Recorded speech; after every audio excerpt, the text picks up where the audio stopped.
Hola, buenas noches, buenas tardes allá en Colombia. Eh, Estamos con Samuel Ángel, abogado, escritor colombiano.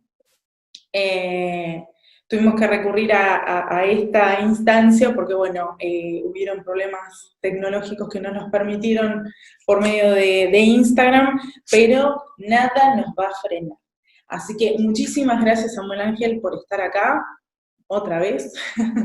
Y bueno, como te preguntaba hoy en el comienzo por Instagram, ¿qué fue lo que a vos te motivó a comenzar con esta lucha, a denunciar, a investigar, a escribir, a exponerte también en cierta manera, ¿no? ¿Qué fue lo que a vos, como te preguntaba hoy, te hizo el clic para decir, bueno, acá tengo que empezar a tomar herramientas y empezar a hacer algo? Yo desde muy joven tuve como un llamado a la conversión a los temas de fe y por muchos años estuve estudiando en el anonimato, pero cuando nace mi sobrino, yo no tengo hijos, pero tengo, bueno, ya a estas alturas tengo cuatro. En ese momento tenía mi primer sobrino de mi hermana menor, o sea, digamos, más consentido no podía ser porque era el primer sobrino de la hermana, o sea, mujer y menor. Todo, Entonces, ¿cómo? todos los gustos, está bien. Entonces eso, ya teniendo a ese niño y vimos venir la avalancha del tema de la ideología de género que en Colombia se vino muy, muy fuerte. Entonces dije, no, mi sobrinito no, o sea, no, ni él ni ningún niño en Colombia merece vivir este tipo de ideologías que lo que hacen es destruirlos y acabarlos a ellos y a las familias.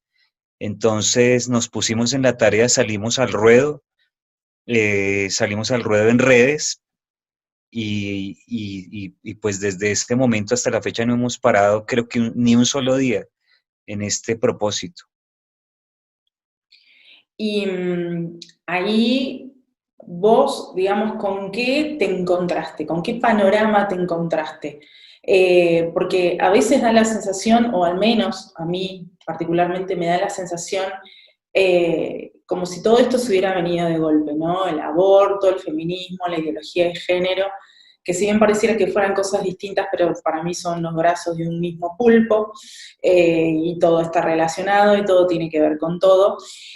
Pero a veces da esa sensación, ¿no? Como que de la noche a la mañana se apareció todo y cómo hacemos y cómo nos armamos y cómo nos paramos frente a esto. ¿Y cuáles fueron las reacciones que vos tuviste automáticamente, ni bien vos empezaste a luchar, sea por medio de las redes o escribiendo los libros o participando de debates? ¿Cuáles fueron las reacciones con las que te encontraste? Bueno, lo que pasa es que lo primero que yo hice fue empezar a estudiar el fenómeno, o sea, entender de qué se trataba, como empezar a descifrar lo que estaba ocurriendo, porque era como una oleada de situaciones políticas donde la gente empieza a reaccionar, pero como que en el fondo no entiende qué es lo que pasa, ¿no? Entonces, cuando empezamos a estudiar el fenómeno de la ideología de género y algo que aquí en Colombia se llamaron las cartillas de ideología de género, que en realidad son cartillas de la ONU, es decir, aplican a todos nuestros países, absolutamente para todos, porque pues esta gente funciona de manera multinacional, es una multinacional. Eh, Me encontré que al tratar de atacar, por decirlo así, la ideología de género, en el caso concreto de esas cartillas, en realidad estábamos como golpeando la uña del dedo pequeño de un dragón de 3 kilómetros, o sea, era un tema inmenso, inmenso. Y Colombia tiene una particularidad que es la diferencia de todos los demás países pues de Hispanoamérica, y es desafortunada además esa realidad, y es que tenemos una guerrilla marxista en el monte dando bala, como decimos acá en Colombia. Entonces, cuando uno empieza a hilar todo con todo y ve cómo hay grupos de esos en el monte que están en el Congreso, que están en ciertos cargos, que mueven los hilos de las mismas cosas, como dices tú, son, digamos, patas del mismo pulpo. Entonces el tema se vuelve bastante eh, denso porque, como te digo, era tocar la uña del dedo pequeño de un dragón de 3 kilómetros. O sea, era un tema inmenso, inmenso, inmenso.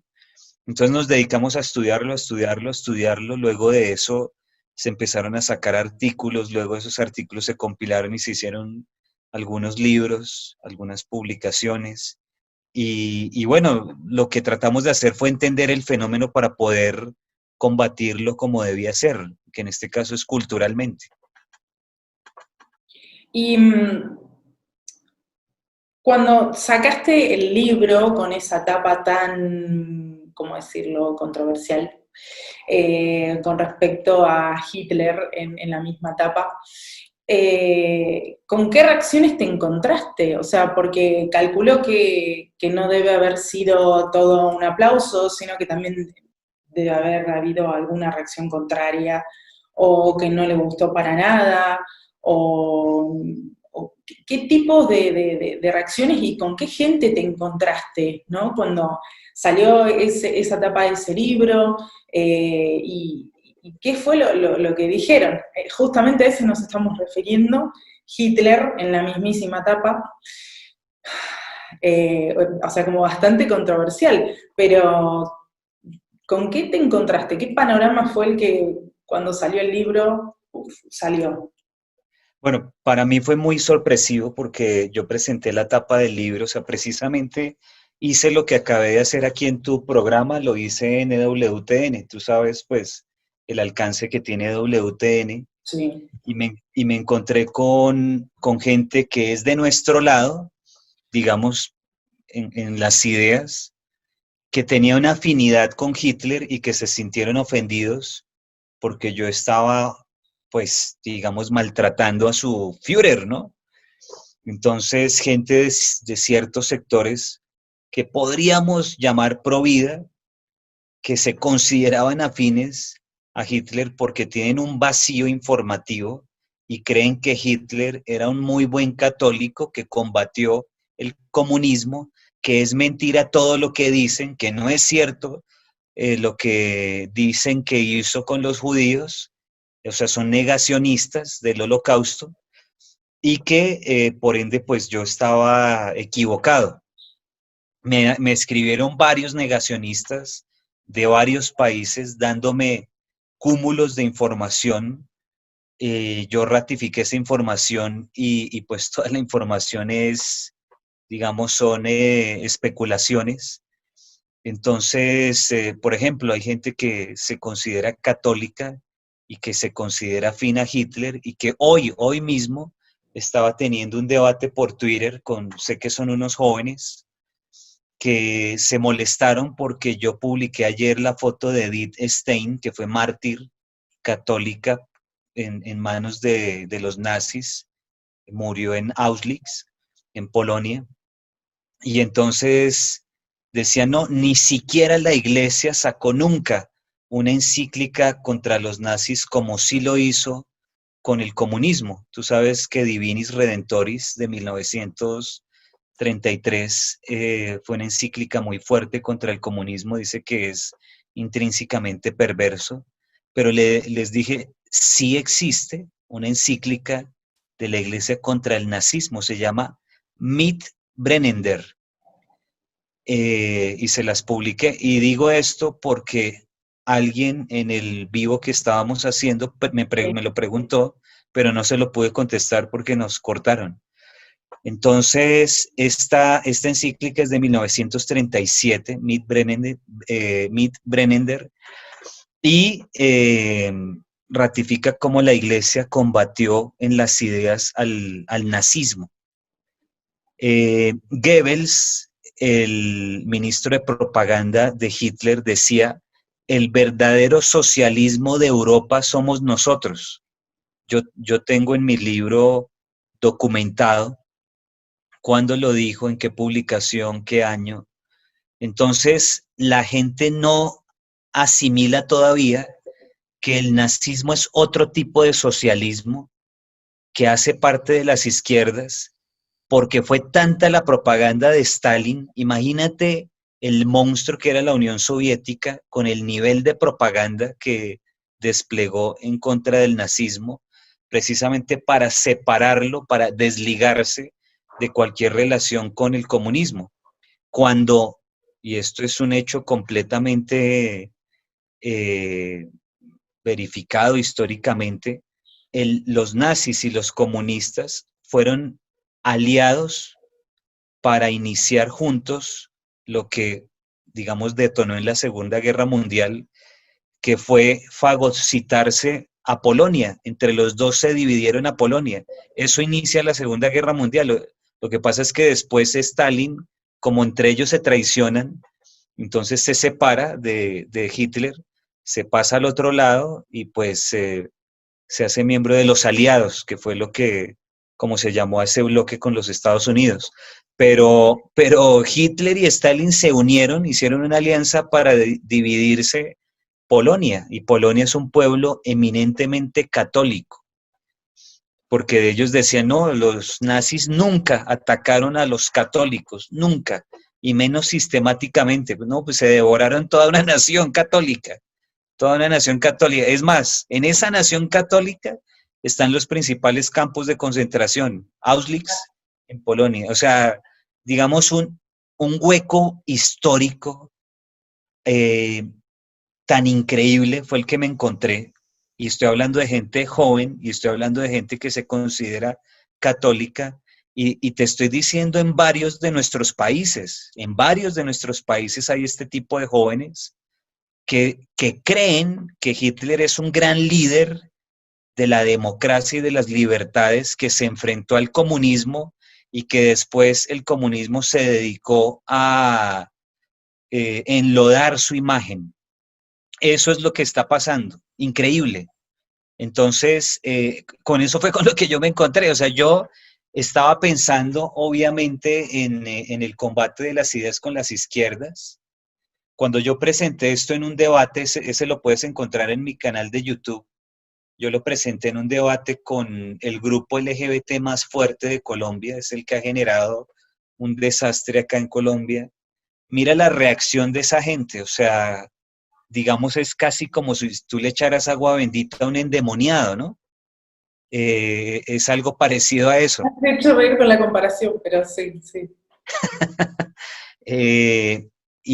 Pero me sorprendió más, porque pues eso se preveía, el hecho de que haya pasado algo similar con gente que supuestamente está a este lado de las ideas.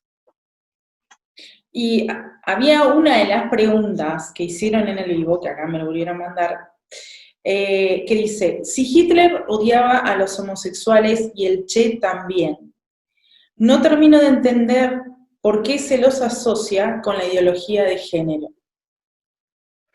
Claro, porque, digamos, en el caso del Che Guevara, que lo explican ampliamente unos amigos compatriotas tuyos, pues lo que hicieron fue la subversión cultural, la inversión revolucionaria, es decir, a lo malo le llamamos bueno y a lo bueno lo llamamos malo.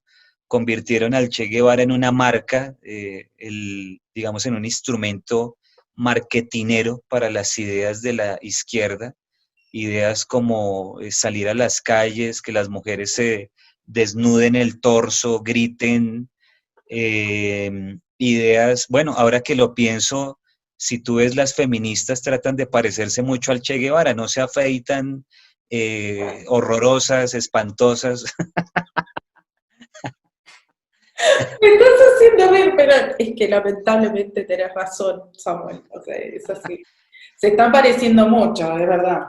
En el caso mío de mi trabajo, lo que yo estoy haciendo es un poco al revés, es decir, la izquierda desde Stalin mismo ha buscado desligarse totalmente del nazismo y asignarle las ideas del nazismo a aquellos que piensan distinto a la izquierda.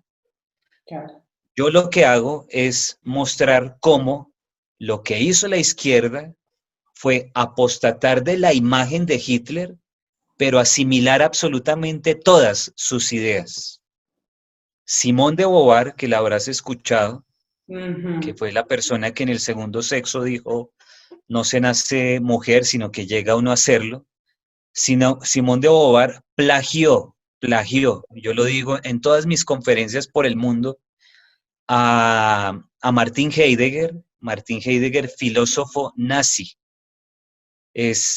Digamos, la persona que rompió un poco con la filosofía y con la metafísica, que es, digamos, lo que hemos tenido por 2000 años, esa trascendencia, ese saber que somos más que materia. Él rompió con eso y introdujo algo muy fuerte, además del subjetivismo, que eso sí viene desde hace 500 años, pero, pero digamos una de sus frases para resumir lo que quiero decir, dice, no somos ser, sino poder ser. Fue una frase de Martin Heidegger, que es el padre del existencialismo. Es decir, Martin Heidegger es padre ideológico. Martin Heidegger nazi es padre ideológico de Simone de Beauvoir y de Jean-Paul Sartre, izquierdas. Si ves cómo las ideas brincan de un lado para el otro, pero son lo mismo Exacto. y estamos viviendo las mismas ideas de este señor hoy en día. Entonces, Simón de Beauvoir plagia a Martin Heidegger. Martin Heidegger dice, no somos ser, sino poder ser. Simón de Beauvoir dice, no se nace mujer, sino que se llega a serlo. Digamos, es un plagio, solo que lo encarna, ¿no? Encarna a quien dice que no se nace, sino que se llega a ser.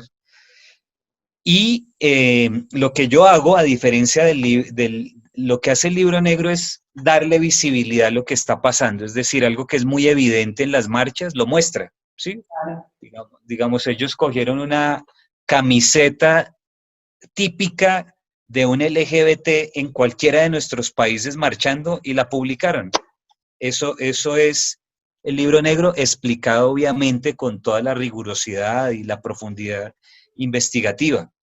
Yo lo que hice fue darme cuenta que había otras ideas que esos mismos señores manejan, que se desligan totalmente, o sea, jamás verás a alguien con una camiseta de estas en una marcha, pero que en las ideas las están llevando y las están transportando, no solamente en las calles, sino a nuestros colegios y lo peor, quieren llevarlas a nuestras casas. Eso fue lo que hice con mi libro. Por eso se llama la amenaza de la ideología de género, que la gente no se da cuenta la bomba de tiempo, el nivel de peligro que es esto, y llegamos a ingenuidades como que padres de familia hoy se han arrodillado a la ideología de género y sacan inclusive libros hablando de su hijo homosexual, entonces entendiendo a mi hijo del triángulo rosa, hijos o sea, cosas así, ¿no? Entonces, estamos viviendo una degradación fruto de que muchas ideas muy peligrosas que detonaron inclusive la Segunda Guerra Mundial, hoy están llegando con una revolución de terciopelo a nuestras casas a través de nuestros niños. De hecho, creo que fue la semana pasada, publiqué una noticia de un nene que con 5 años ya se autopercibió Florencia. Y es una ciudad muy chiquita que está acá cerca de Tandil, de donde yo vivo. La verdad es que, no sé, a mí se me hacía que esas cosas era en las ciudades grandes, no sé por qué, por ahí de ingenua, ¿no? Y al ver que ya está acá, o sea, porque está a menos de 200 kilómetros de donde yo vivo, Azul es la ciudad y es muy chiquitita la comunidad de Azul, y ver que los mismos, digamos, abogados, jueces, los psicólogos, los padres, abrazan la idea de que este nene ahora se autopercibe nena, entonces está bien porque es una nena trans y está en todo su derecho de elegir. La verdad, yo cuando lo leí me costaba creerlo, te soy sincera. Eh, pero lamentablemente es una realidad que ya está acá, o sea, que ya está frente a nuestros ojos, que ya hay en países que es muy difícil de poder revertir esa realidad, como en Canadá y en otros países, pero ver estas cosas y ver que los padres aplauden este tipo de decisiones, que la verdad digo, o sea, ¿cómo un chico de 5 años puede decidir cambiarse de sexo? O sea, siendo que a los 5 años no tiene capacidad de decisión. O sea, si vamos a las cuestiones legales generales, no sé cómo será en Colombia, pero acá en Argentina tenés que ser mayor de edad para consumir alcohol, mayor de edad para fumar, mayor de edad para poder conducir y tener el carnet de conducir.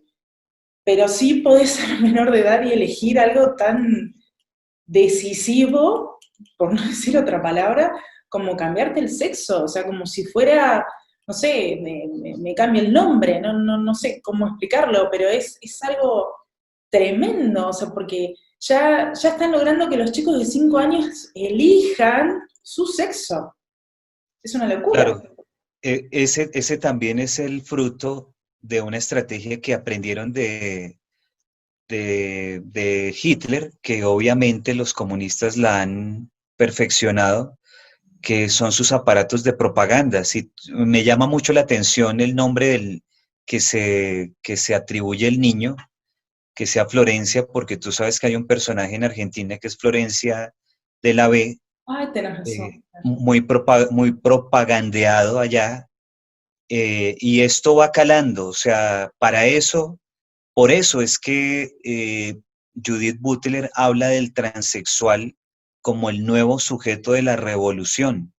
Un tipo estilo Florencia de la B, que es un hombre, pero que se llama así, es el sujeto de la revolución de hoy en día. Es decir, hoy, pues el proletariado está más preocupado en tratar de sobrevivir y más en estas circunstancias en las que nos tienen que el presidente de Argentina quebró a la Argentina con estas cuarentenas.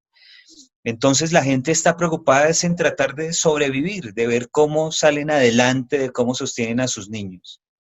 Pero tú pones a un tipo como Florencia de la B en los medios de comunicación, en las escuelas, en la propaganda, y lo que vas a encontrar es la encarnación del nuevo sujeto de la revolución. No lo digo yo, lo dice Judith Butler.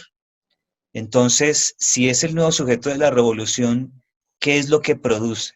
Produce división, produce conflicto, produce que, digamos, nuestras eh, posibilidades de resolución de conflictos, digamos, de la manera más sana, se pulvericen, porque lo que están haciendo es generar esa revolución comunista que nos enseñó Marx y Engels en el manifiesto comunista, pero instantánea, que es lo del niño. O sea, el niño resultó diciendo que era Florencia. Esa es la revolución comunista instantánea. Es decir, no necesita un proceso, no necesita, es fast track. En un minuto tienes la revolución comunista en esa persona. Ahora, con un agravante, y es que desafortunadamente varios de estos niños son usados por estos grupos para generar un golpe amplificado. Es decir, no solamente golpear a esa familia, sino golpear a toda la sociedad para producir un efecto de masificación, que es lo que estamos viendo. Estos jóvenes son jóvenes completamente masificados, no piensan, no tienen criterio, no tienen ley, no tienen Dios, no tienen patria, no tienen familia. Entonces, es bastante preocupante y repito, de ahí el título de mi obra, La amenaza de la ideología de género, como la ves aquí en la tapa. Claro. Pero allá en Colombia, ¿qué casos empezaron a surgir a partir de todo esto que vos estás diciendo, ¿no? Que estás denunciando ya desde hace tanto tiempo? Bueno, precisamente en la primera publicación que hicimos, desenmascaramos un montaje, es este libro. Este libro pues tenía una presentación bastante más sobria, se llama Un movimiento católico contra la ideología de género y la subversión cultural. En este libro desenmascaramos un caso que usaron los colectivos políticos de extrema izquierda LGBT y fue la de un jovencito que se suicidó. Entonces, el muchacho se suicidó, él no tenía ninguna relación con grupos LGBT, era homosexual, sí, era homosexual, se suicidó porque era un muchacho con tendencias anarquistas, suicidas, vivía solo, no vivía con la mamá, no vivía con el papá, cuidaba a la abuela, tenía tendencias homosexuales y perseguía a otros niños en el colegio, digamos, por su homosexualismo. Entonces el muchacho se suicida por una vida bastante tormentosa, siendo tan joven y no teniendo la guía de ninguno de sus padres, ¿sí?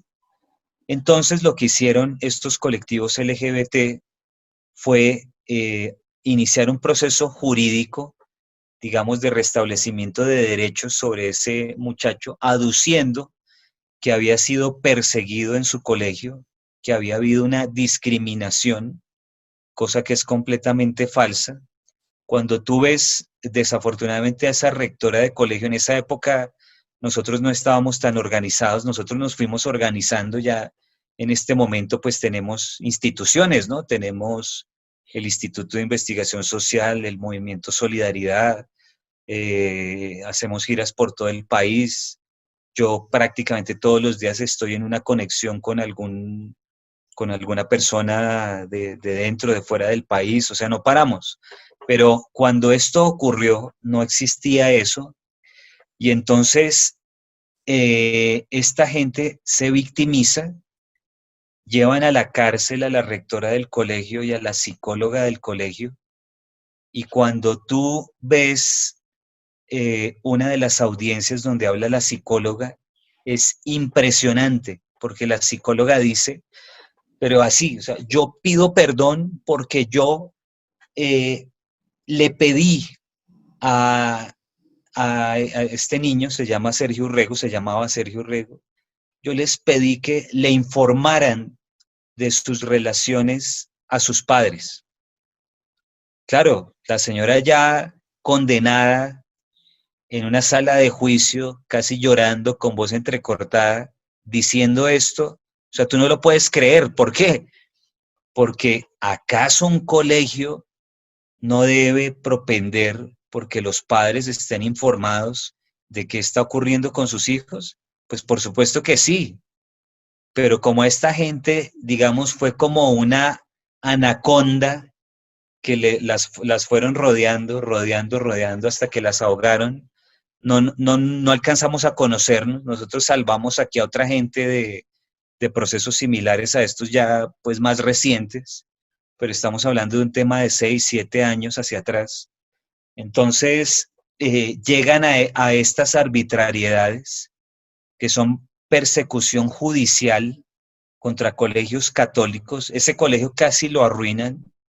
El colegio se salvó porque es de una familia. A la señora que fungía de rectora le tocó desaparecer, digamos, de los medios y demás, porque la persecución fue feroz. O sea, casi que era una animal delincuente homófoba que había que cortarle la cabeza, ¿no? O sea, un tema terrible. Es lamentable, yo desenmascaré ese montaje en este libro. Se llama el artículo, este es un compilado de artículos. El artículo se llama El mártir Urrego, otra de las mentiras de Colombia Diversa. Colombia Diversa se llama la organización que hizo ese montaje. Colombia Diversa es la que verás en un debate en el que yo les muestro este libro, entonces entenderás cómo se pusieron. Eh, y son los que hay que combatir con las ideas. Aquí lo que pasa es que yo me he venido dando cuenta, lo digo con amor y con respeto, que nosotros podemos quedarnos un poco en el discurso, es decir, podemos hacer inclusive muchas publicaciones, tener libros, todos los que tú quieras, ¿sí? Alimentar, y eso es importante, pero estamos en un momento tal, digamos, de avance de estos grupos, que si no pasamos un poquito al activismo, queda coja la mesa, es como si no tuviera una pata y se nos va, ¿no? Entonces, yo podría poner el retrovisor y echarme flores todos los días, porque hemos generado marchas nacionales nosotros, ¿sí? En el 2016 participamos de una marcha que aglutinó gente de varios sectores. En el 2018 hicimos una marcha casi que a pulso con algunos amigos, pero fue nacional. Este año hicimos una marcha contra el aborto el 22 de febrero, hace muy poco, a nivel nacional. Entonces yo pongo el retrovisor y digo, qué bueno, este es el Día Nacional de la defensa contra el aborto, ¿sí? Entonces me lo invento y digo, todos los 22 de febrero van a ser los días nacionales y qué lindo. Y está muy bien, digamos. Pero ¿qué está pasando hoy si es que estos grupos no paran? O sea, si tú te quedas mirando por el retrovisor, te estrellas, hermana. Si tú te quedas mirando para atrás, ¿qué pasa con lo de hoy y qué pasa con lo que viene? Yo quiero contarte una cosa, además de músico, de abogado, yo soy músico profesional, graduado de universidad, ¿sí? Y tú eres música también, ahora También, que- sí, sí, sí, sí, exacto. cantante. Entonces tú sabes que cuando uno lee una partitura, digamos que uno va leyendo adelante, o sea, tú no vas leyendo donde estás, sino que vas adelante para poder ejecutar lo que sigue, Es- ¿sí? Eso es lo que no está pasando con muchos de nuestros grupos y mucha de nuestra gente. Nosotros lejos, o muchos de nuestros amigos, lejos de mirar hacia adelante, miran hacia atrás. Entonces hicimos, no sé qué, hicimos, pero hermano, se nos vino la avalancha, o sea, mira lo que viene. Y estás mirando para atrás y echándote flores, o sea, por favor, ¿sí? Sí, yo te digo desde mi humilde lugar, ¿no? Porque yo no hace tanto que estoy en el activismo pro vida, la verdad. Eh, Surgió básicamente a partir del año pasado de haber contado mi testimonio con respecto al aborto, pero yo lo que noto es como si hubieran, no sé cómo explicarlo para que quede claro, como si hubiera dos batallas a librar, o en realidad que ya están libradas, mejor dicho. Una es la cuestión social, ¿no? Que hay mucha parte de la sociedad que se está empezando a despertar, que se está empezando a dar cuenta que acá hay algo raro, que la ideología de género no es lo que nos lo pintaron, que la educación sexual no es tan sana y tan santa como nos dijeron en un momento, que el feminismo resultó ser que no era lo que decían, que el aborto no era la solución de todos los problemas de la humanidad. Esa es una. La gente que se está empezando a despertar, la gente que está empezando a consumir, como bien decías, el libro La Nueva Izquierda, el libro que escribiste vos, el libro de Pablo Muñoz de Iturrieta, etcétera, etcétera, etcétera. Pero al mismo tiempo hay otra batalla que creo que es eso en lo que yo coincido mucho, en lo que vos acabás de decir, que es en contra de estos grupos, que son los que van un paso, o da la sensación, que van un paso más adelante que nosotros. Pareciera que estuvieran muchísimo mejor armados, pareciera que estuvieran muchísimo mejor informados, o informados no es la palabra, pero formados, ahí está, con una formación, una ideologización muy grande, que los hace ser hasta fanáticos de lo que están defendiendo, ¿no? Sea el feminismo, sea la cuestión del aborto, o de los movimientos LGTB, que es otro tipo de batalla para mí, no es lo mismo. O sea, yo creo que con una misma, con la misma espada, yo no puedo ir a pelear y a despertar la conciencia de la gente común, para llamarlo de alguna manera, ¿no? Y con la misma espada ir en contra de las feministas, hacerles ver determinadas cosas. No sé si estoy errada, pero cada vez que va pasando el tiempo es como que siento eso mismo que decís vos, como si viviéramos de lo viejo, que no está mal, porque se han logrado muchas cosas, por ejemplo acá en Argentina, que el fin de semana se festejaron los 2 años del 8 de agosto del 2018, que no salió la ley, pero al mismo tiempo sabemos perfectamente que si bien este año el mismo presidente dijo hoy en todos los medios que no va a sacar la ley del aborto este año, pero el año que viene sí. Y es una realidad que la estamos teniendo ahí, o sea, ahora se corrió un poquitito por el tema del desastre económico que provocó en nuestro país y en todos, ¿no? Pero bueno, al vivir en Argentina me toca más de cerca acá. Pero es una realidad inminente, o sea, ¿de qué manera luchamos? O sea, ¿estoy equivocada en esa idea que tengo de dos luchas al mismo tiempo? Eh, pues mira, lo que pasa es que tenemos una lucha afuera y una adentro adentro. Churchill decía que sus peores enemigos no eran, digamos, los del partido del frente, sino los de su propio partido, ¿no? Entonces, aquí desafortunadamente nos toca hacer una, no sé, digámosle, militancia afuera, digamos, con respecto a grupos que son de izquierdas, comunistas y toda la pleyade que hay, y un poquito adentro también porque, digamos, tenemos sectores que son muy cómodos. Entonces, yo, por ejemplo, te digo, mientras estamos nosotros en cuarentenados, no sé si allá están igual ahorita, Sí, em, acá todavía sí. Si bien, en, por ejemplo, en donde estoy yo, en Tandil, estamos en fase 5, estamos distanciados pero no encerrados, pero en Capital Federal y en otros lugares todavía están en fase 1. exacto, entonces, mientras nosotros estamos en cuarentenados, estos procesos jurídicos siguen. O sea, van a seguir con el aborto, tal vez no el otro año, este mismo año, en cualquier momento, en tu país, en mi país, en todos, ¿sí? Exacto. Y no solamente con el aborto, hay países donde han buscado inclusive la excusa del coronavirus para la legitimación del aborto. En mi país y en otros países están ofertando como si fuera comprarse unas botas o una chaqueta, el aborto en casa, entonces te mandan el kit a la casa porque como no puedes salir y como el negocio debe seguir, porque es un negocio multimillonario de las farmacéuticas, entonces ante esta realidad uno diría, oiga, pero listo, está muy bien que celebremos. Yo celebré el 8 de agosto, el sábado, si no estoy mal. Bueno, claro, sí, sí, eh, fue el 8. se hizo, se hizo Twitteratón, toda la cosa. Sí, está muy bien. Ahora, ese fue un logro, digamos, de proporciones mayúsculas porque impactó a todo el hemisferio, ¿no? Nosotros hoy, por ejemplo, acá, hoy se celebró que hace 4 años no nos implementaron unas cartillas de ideología de género, ¿sí?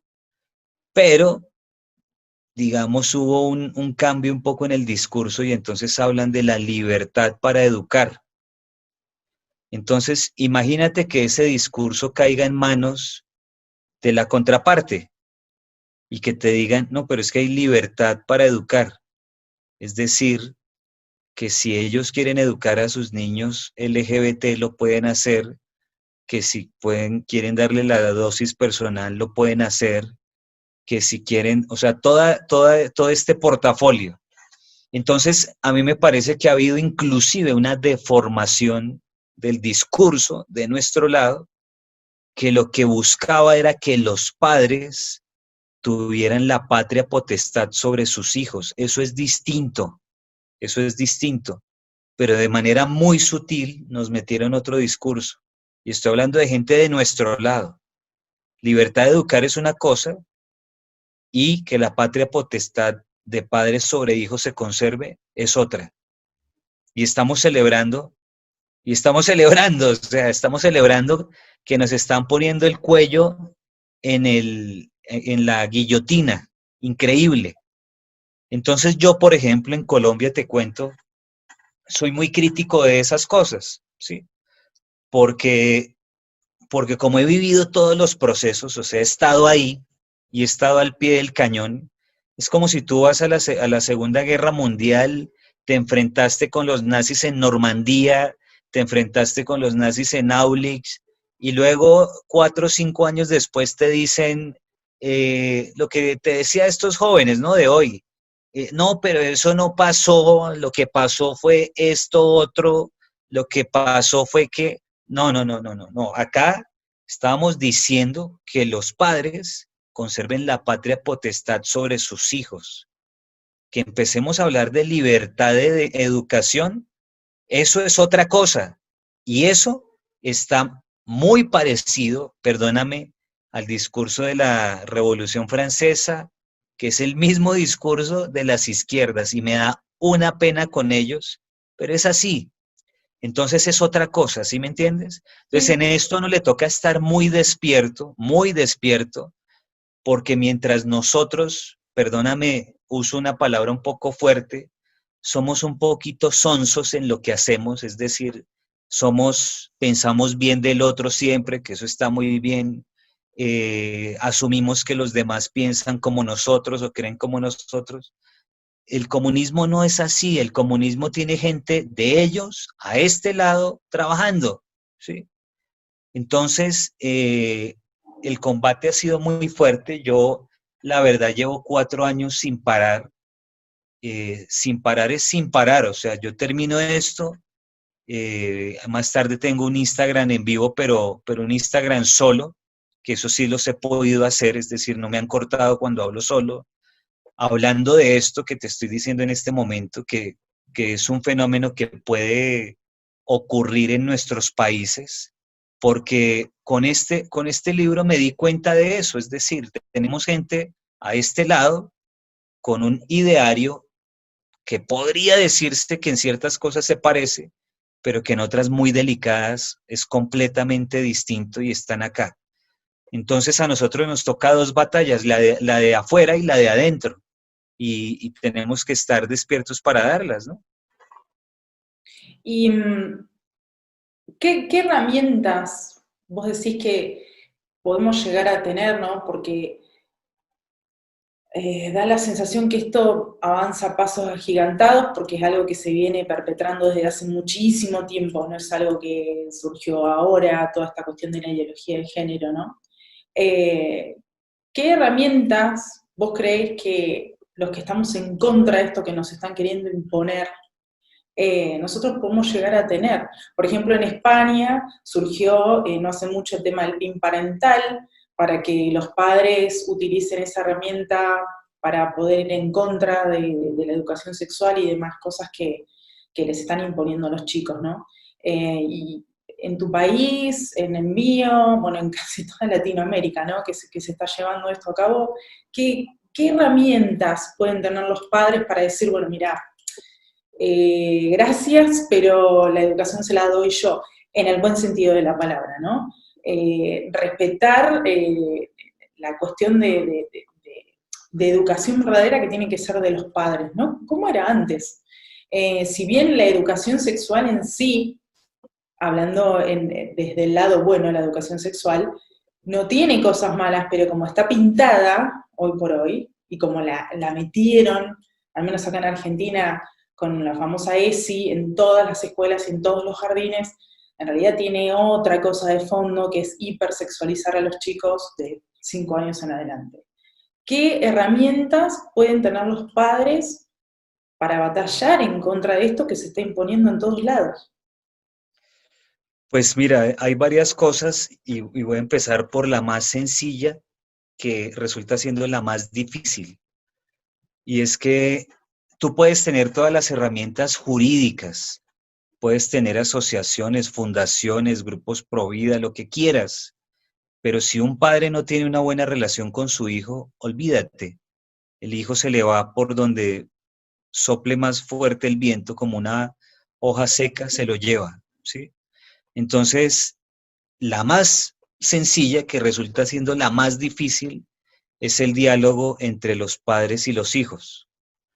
Eh, ¿Yo por qué digo esto? Yo pensé que yo era demasiado conservador, es decir, porque yo digo estas cosas y no se las había oído a otras personas, digamos, que hacen cosas parecidas a las que yo hago. Hoy se lo oí a varios en un evento que hicieron, entonces me llamó poderosamente la atención, es decir, confirmé que no estamos equivocados.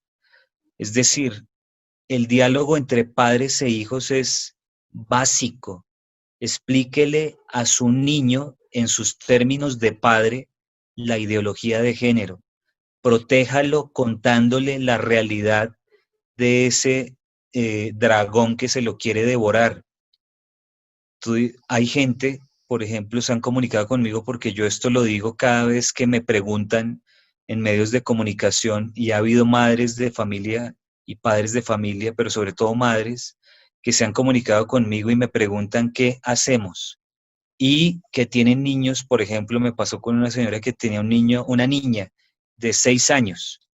Entonces dice, no, pero mi niña tiene 6 años, ¿yo qué me voy a poner a hablarle de estos temas si es una niña, ¿no? Entonces yo le dije, háblale en tus términos de padre de estos temas. Entonces dice, pero tú no has sacado un libro sobre eso para padres de familia. Le dije, no, o sea, no nos ha dado el tiempo, sería ideal sacarlo, pero háblale en tus términos de padre.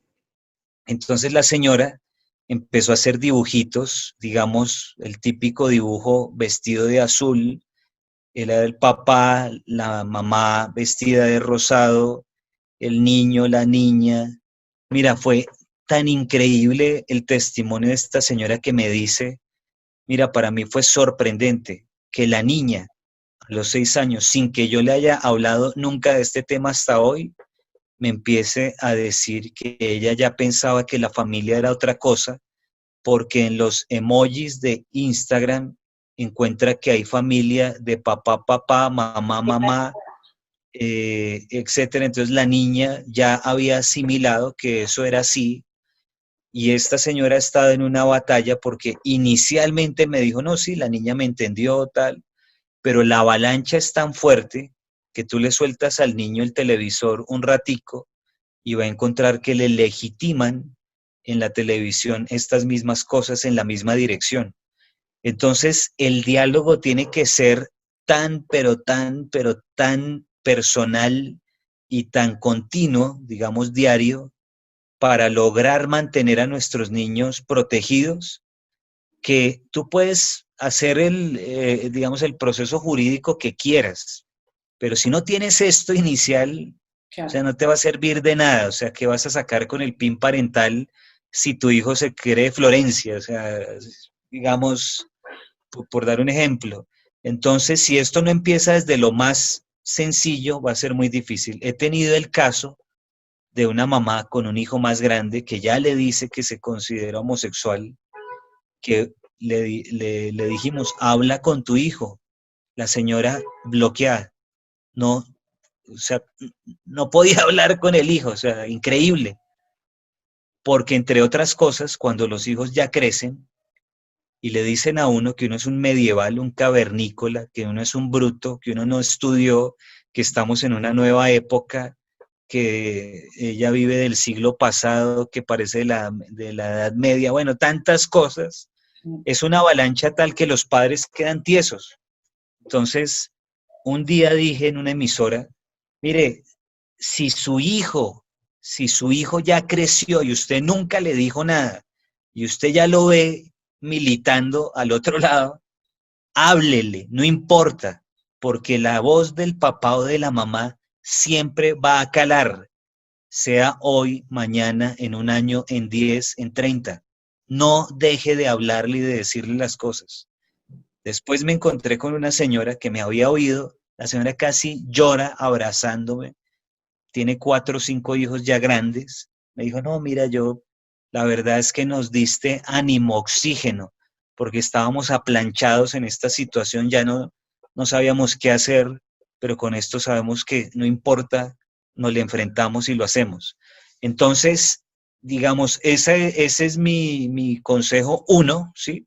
Porque creo que es la esencia de todo lo demás, pero adicional a eso, es importante que nosotros creemos, por ejemplo, organizaciones que nos sostengan, que nos den cobertura, que nos den oxígeno, fundaciones, institutos, como le llamemos. Yo particularmente tomé el nombre de la escuela de Frankfurt. Entonces tenemos una organización que se llama Instituto de Investigación Social. Así se llama nuestro instituto. Con ese estamos haciendo ahorita un seminario internacional para jóvenes líderes de derecha que, te cuento, está viniendo jóvenes de 10, 15 países. Para mí eso es una gran bendición, ¿no? Pero entonces todas estas cosas, las giras, todo lo demás, lo hemos podido hacer gracias a que nos organizamos ya como un ente jurídico y nos blindamos un poco, ¿no? Entonces no es una sola persona con una banderita tratando de salir a hacer algo, sino empezamos a armar un ejército. Tenemos en Colombia 2 organizaciones que van, una, digamos, desde el sector religioso, otra desde el sector académico, y nos han robustecido muchísimo. Entonces, genera otras cosas, ¿no? Por ejemplo, esta semana estamos haciendo una tutelatón, no sé si sabes qué es una tutela en el contexto argentino, sino se llama derecho de amparo en el contexto jurídico, que está pidiendo libertad de cultos para que la gente pueda tener ese oxígeno que le da el ejercer y tener la libertad de conciencia, ¿no? De fortalecer la conciencia, porque nos están diciendo, te cortan la libertad de cultos con la cuarentena, y por otro lado, con los medios de comunicación te dicen qué pensar, qué decir, qué hablar, qué no hablar, por dónde caminar, para dónde mirar, para dónde, o sea, tenemos la policía del pensamiento hoy en día como lo dice 1984 el libro. Entonces, nos toca de esta manera empezar a hacer este contrapeso, porque, bueno, claro, los temas gubernamentales son inmensos, es decir, tienen mucho poder, pero desde la sociedad civil se va haciendo mella y se va sosteniendo un poco esa avalancha. Es fundamental lo que vos acabas de decir, el diálogo tiene que ser lo que tiene que estar en cualquier hogar, porque si no, de otra manera no tenés cómo poder conciliar con la otra persona, ¿no? Y realmente, por más que uno crezca, la voz del padre siempre es fundamental. Y en algún momento de la vida termina calando hondo y termina cayendo la semillita en tierra fértil y termina dando fruto. Por eso es fundamental que los padres no solamente digan, bueno, yo porque soy cristiano o porque simplemente estoy en contra de, sino que se formen también, ¿no? Y que, como vos bien dijiste, tengan una conversación con cada uno de sus hijos, sea la edad que sea. Eso es fundamental. Si no lo tienen en su casa, no lo van a tener en ningún lado. Parece, como vos dijiste, algo muy fácil, pero a veces termina siendo muy complicado. Acá una de las preguntas que creo igual ya la has contestado, pero la hago así, no queda ahí en el aire. ¿De qué manera puede involucrarse un ciudadano para dar la batalla cultural en contra del progresismo, del globalismo y de la izquierda? Bueno, creo que lo dije con la pregunta anterior, porque no solamente aplica para padres de familias, sino en general. Es decir, si nosotros siendo hijos no dialogamos en nuestra casa, no hablamos con nuestros hermanos menores o mayores, no importa.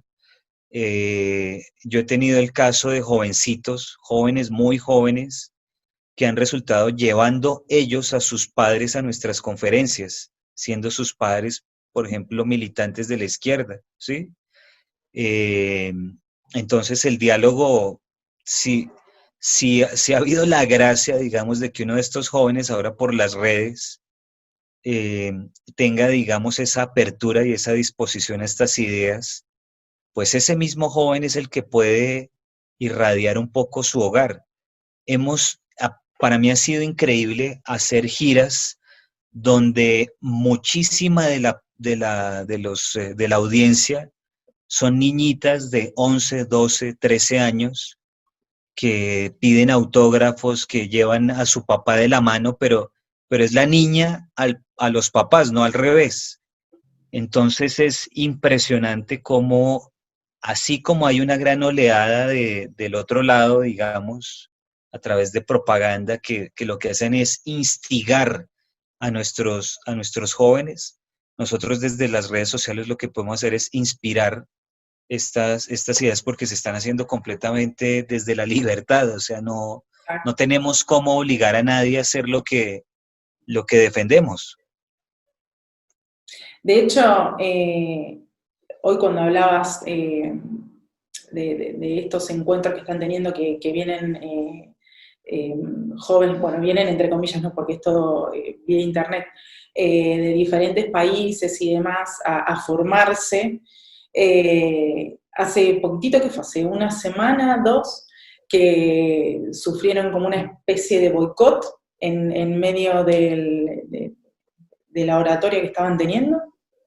Sí, eso fue de película porque yo nunca había visto eso, yo lo he vivido, digamos, en giras presenciales, es decir, que vayan grupos, digamos, pandillas a sabotear o a buscar. Entonces ya uno está acostumbrado un poco a eso, pero no lo había vivido nunca digitalmente, por lo menos no de esta manera.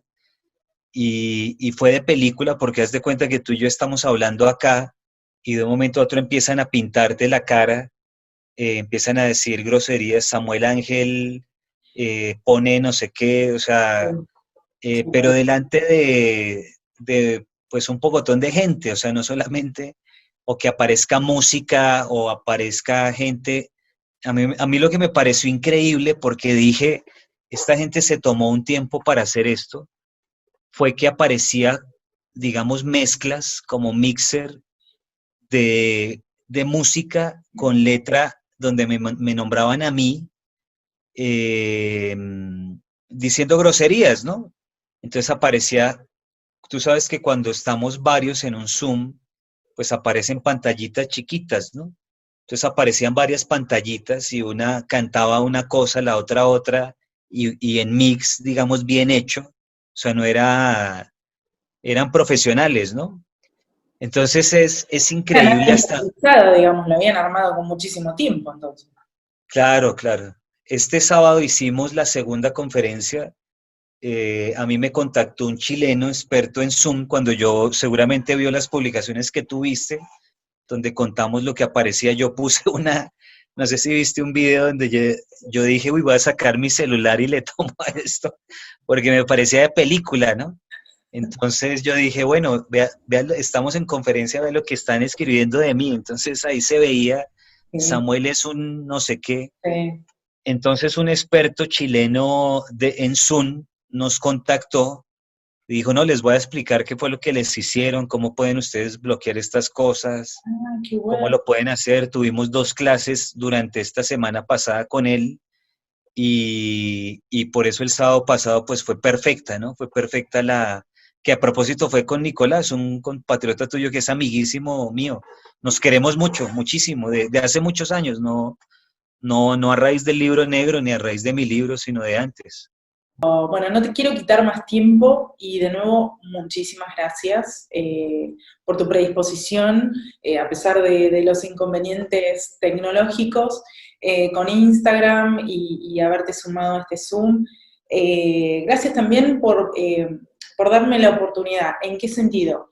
Yo no tengo una gran cantidad de seguidores, ni nada, digamos así, grandilocuente, pero como digo siempre, desde mi humilde lugar, todo lo que yo pueda hacer para instruirme yo y poder traer un poco de luz a la gente que sigue mi cuenta y demás, para mí es una bendición enorme.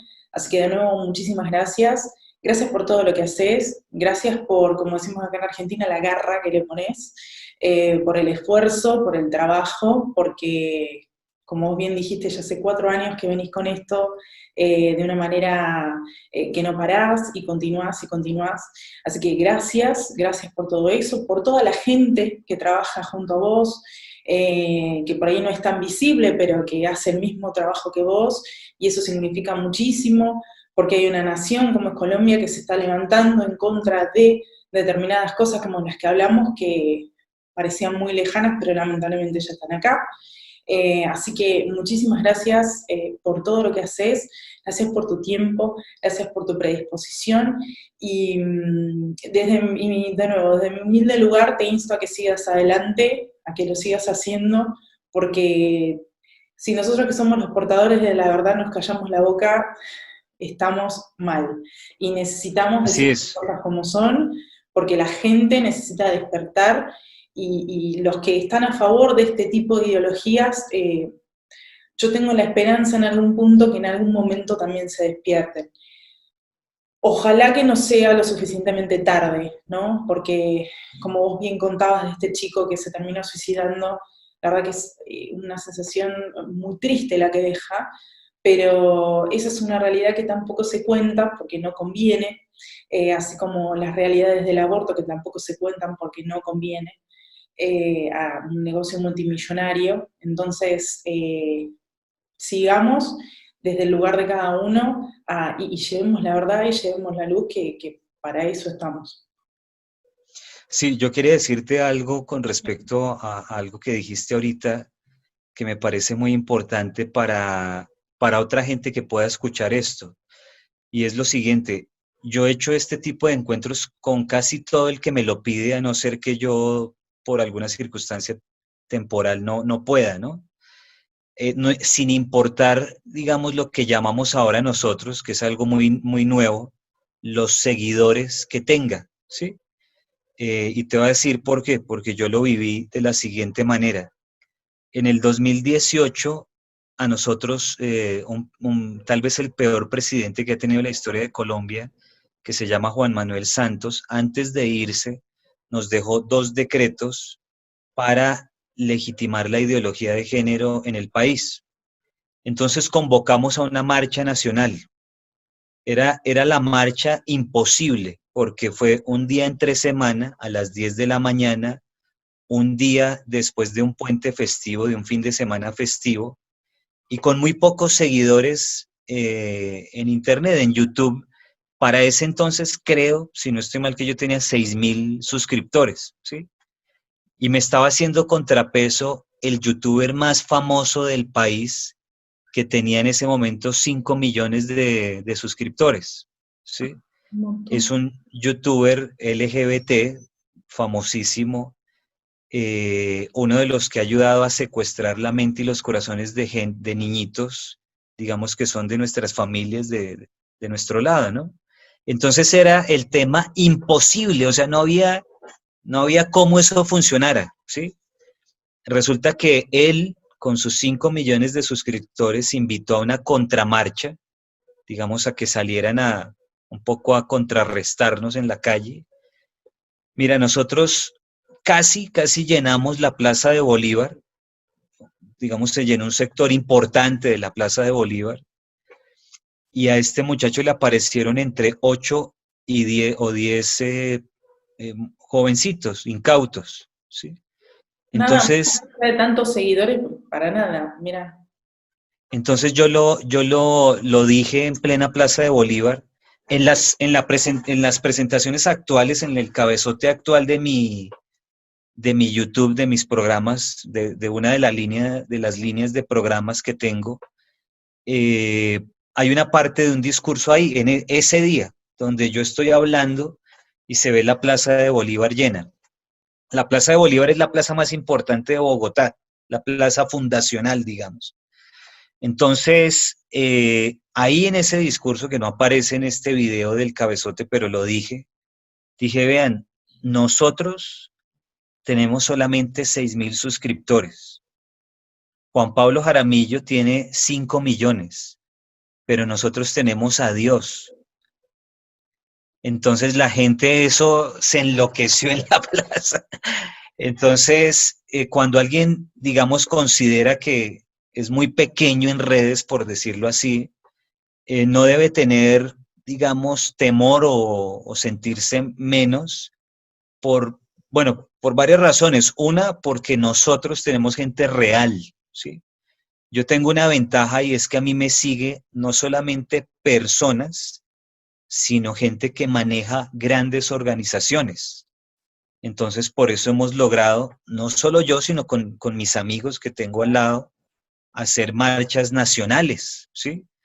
Pero no aparecen, digamos, los grandes millones en las suscripciones y tal, porque esta gente además usa bots, usa suscriptores falsos. Ujú. Entonces, tenemos una gran ventaja. Y obviamente lo que te dije ahorita, y es que tenemos a Dios. Entonces, tenemos el estandarte, la llama de la verdad. Otra de las cosas que a mí me llama la atención, para bien, ¿no? De tu persona, es la forma de hablar que tenés. O sea, no sé si será el acento colombiano que es hermoso, que es muy dulce al oído, pero no tenés una forma como impetuosa a la hora de contestar, por lo que he visto en diferentes videos y en diferentes debates en los cuales te han invitado. Sino como tenés una manera muy, no sé si dulce es la palabra, pero como muy, una tonada muy agradable para decir las cosas, pero así todo del otro lado, siempre o casi siempre te encontrás con unas respuestas atroces y tenés un temple maravilloso, lo cual yo festejo, porque la verdad yo no sé si manejaría el temple de esa manera, pero vos sos como muy tranquilo a la hora de contestar, como que lo pensás mucho y te mantenés mucho en el eje, que por ahí a comparación de otros, que tienen una manera, no digo irrespetuosa, pero sí una forma o una tonada más combativa a la hora de contestar. Sí, yo he tenido la oportunidad de estar en varios países gracias a esto que hacemos y he visto el fenómeno de qué produce como cada manera de hablar según el país. Entonces, a mí en mi contexto local, algunas personas dicen que soy muy fuerte, ¿sí? Yo, digamos objetivamente, no por nada, pero creo que soy muy tranquilo en los debates, porque otro sector me dice que sí, que soy bastante tranquilo. Hace más o menos unos 6, 7 meses estuvimos haciendo una girita con Nicolás Márquez en México, con Sarah Winter, que somos todos muy amigos, y yo, digamos, pensaba que, digamos, la gente iba a ser muy, ¿cómo puedo decir?, fan, muy receptiva de temas como los de Nicolás, y obviamente por el contenido y su manera de ser, obviamente que sí, porque además es una persona que tiene una manera de ser muy especial, ¿no? Pero resulta que en algún momento se me abalanzaron como 20 jóvenes, jovencitas, me decían, habla otra vez, me filmaban hablando, o sea, yo me sentía como Lionel Messi, o sea, De acá, o Cristiano Ronaldo, o sea, una cosa, yo una decía, pero estrella, claro. yo les decía, yo no les puedo creer, yo les decía, pero ¿no les gusta más el acento argentino? Y dicen, no, no, es que el colombiano, qué lindo. Es muy dulce el acento colombiano. Es muy dulce. Es muy agradable al oído. Sí, sí, Sí, totalmente. sí, eso me decían, pero yo, digamos, no, tú sabes que cuando uno está en su propia pecera, pues no ve lo que está pasando afuera, pero sí, eh, como te digo, algunas personas, algunas aquí a nivel local, dicen que yo soy muy fuerte, pero otro sector, y creo que es así, dice que tengo una gran compostura en los debates, sobre todo porque yo me he encontrado con gente que es bastante agresiva del otro lado, entonces creo que lo hemos llevado muy bien y creo que lo vamos a mejorar porque con los días vas mejorando, ¿no? Es una tarea que implica práctica, esa es la otra. No les dé miedo entrar al debate, eh, así no tengan, digamos, claro, idealmente formémonos, estudiemos, miremos información en las redes y demás, pero digamos, no va a haber un punto donde tú digas que es el punto perfecto y que ya ahí sí vas a dar el paso y que ahora sí, porque en cualquier momento se te puede presentar en la casa mismo, en el colegio, en la escuela, y cuando se te presente, pues vas a revisarlo luego y lo vas perfilando y lo vas mejorando, pero no le des de miedo el debate. Y estamos del lado de la verdad. Si nosotros no hablamos de esas cosas, nadie lo va a decir. Al otro lado no le interesa escuchar la verdad, al otro lado no le interesa absolutamente nada de lo que sea la verdad, de lo que sea la luz. Al contrario, quiere que nosotros nos callemos la boca, que tengamos vergüenza, que nos sentamos inhibidos, porque, como vos bien decías, el hecho de por ahí no tener tantos seguidores da la sensación de, ay, ¿quién me va a ver y quién me va a escuchar? Y sin embargo, a medida que van pasando los días, uno va descubriendo que hay más gente que necesita escuchar estas cosas, o que necesita alguien desde un lugar simple que diga, bueno, no, basta, o sea, ¿por qué yo tengo que estar aceptando todo esto que nos están imponiendo, que nos están obligando? Si en realidad esto no está bien desde el lado de la fe, no está bien desde el lado de la ciencia, y no está bien desde la razón, desde el uso común, o sea, no, ni siquiera es necesario ser, no sé, doctorado en no sé qué tipo de ciencia. Con tener 2 neuronas en funcionamiento, como yo digo, no se necesita mucho más. Uno se da cuenta que acá hay algo que está mal. Entonces, Así es. por eso es necesario que más allá de la cantidad o no de personas que sigan, como pareció de algún modo, no nos callemos la boca y sigamos adelante con esto, porque, repito, si nos callamos nosotros nadie lo va a decir. Y ahí sí yo creo que Dios el día de mañana nos lo va a preguntar. ¿Por qué no abrieron la boca? ¿Por qué no dijeron que esto estaba mal? Y nosotros como hijos de Dios tenemos esa responsabilidad, tenemos esa obligación, porque la gente tiene que empezar a despertarse. Yo creo que de a poco eso se va logrando.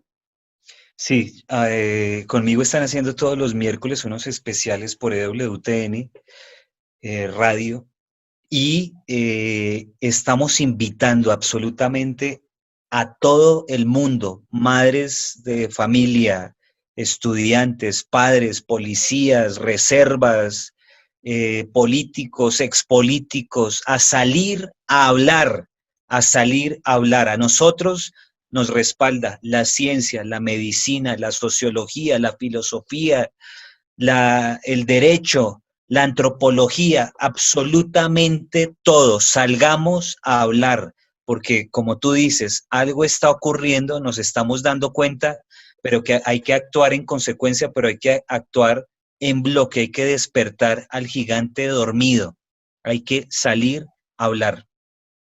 Y que, para cerrar así, no te quito más tiempo, hoy por hoy nosotros estamos viviendo en naciones donde todavía hay una cierta libertad en la cual podemos anunciar este tipo de cosas. Hay en lugares como en Canadá que ya eso no está ocurriendo. Y bueno, y otras naciones que también están en las mismas circunstancias donde cuando se habla de determinados temas directamente son censurados o son cancelados, que es la nueva moda de la cancelación, o directamente son enviados a prisión.